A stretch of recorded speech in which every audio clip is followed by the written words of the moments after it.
The culprits behind yesterday's tragic shooting at a Christmas party in San Bernardino have been identified as devout Muslim Saeed Farouk and his wife Tashfeen Malik.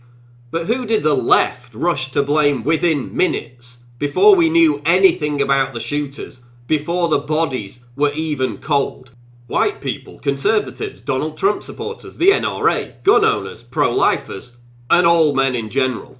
If the mainstream media won't call it terrorism, we will. End white terror! Maybe we should put white conservative men in concentration camps to protect ourselves. We can eliminate mass shootings today. Make it illegal for white men ages 15 to 65 to own guns. Yo, GOP, kinda hard to talk about keeping people safe when your peeps are shooting up America.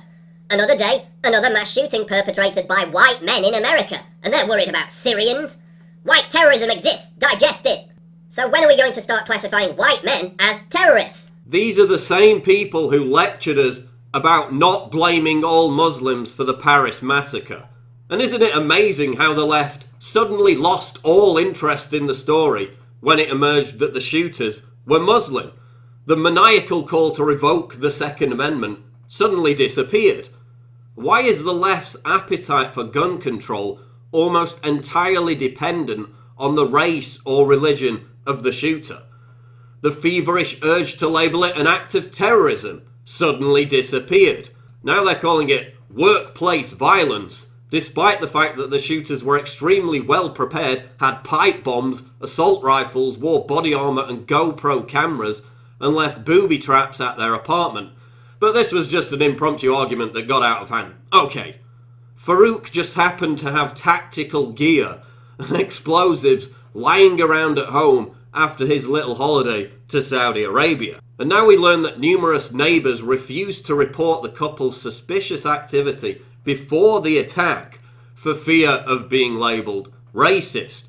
Once again, just as with the Bryce Williams shooting, political correctness is now so virulent it's costing people's lives. But hey, maybe the shooters were offended by the Christmas party. Maybe the victims are to blame for provoking the killers. That's the argument leftists made after the Charlie Hebdo massacre. So why not now? Listen, it's instructive to analyse whether or not the violent and intolerant religion of Islam had anything to do with Saeed Farouk's rampage. It's instructive to note that Ishmael Brinsley's desire to carry out a Black Lives Matter revenge attack led to the murder of 2 NYPD cops. It's instructive to understand the unhinged and radical beliefs that led Dylan Roof to massacre 9 black churchgoers. What's completely worthless is to blame an entire race for a tragedy within minutes before you even know anything about what happened, simply to bolster your political agenda and virtue signal to all your trendy progressive friends on Twitter. And then abandon that entire narrative and pretend nothing happened when reality doesn't conform to your bias.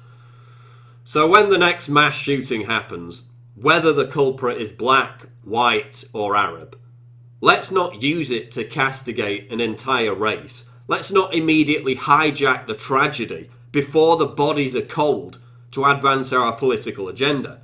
Let's not attack people simply for offering their prayers to the victims.